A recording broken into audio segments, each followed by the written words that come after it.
মাংস দেবো না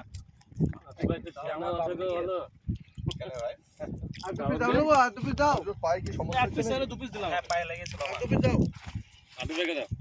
এইভাবে ভাঁজ করতে চাচ্ছি না কিন্তু অন্য অসুবিধা নাই আড়াই পিস নাই মনে হয় ভাই।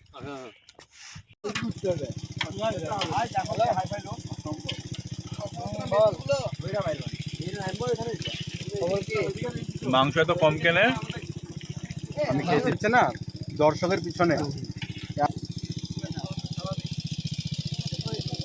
আর এখানে মাংস বেশি খাওয়ার জন্য বাদাম খেয়ে ভোগ করে দেওয়া হচ্ছে। ভাইজান কেমন হয়েছে?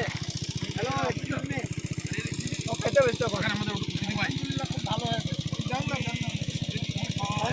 কি হয়েছে না, এটা অন্যায় হয়ে গেল কিন্তু লেগ পিসটা আপনার ওটা একটা কিন্তু আসিফ ভাই ওটা গেস্ট কিন্তু শুনো ও গেস্ট কিছু মনে করলে এটা জানি বুঝি করলাম দেখো জানে पर लिखा होता है खाने वाले का नाम হ্যাঁ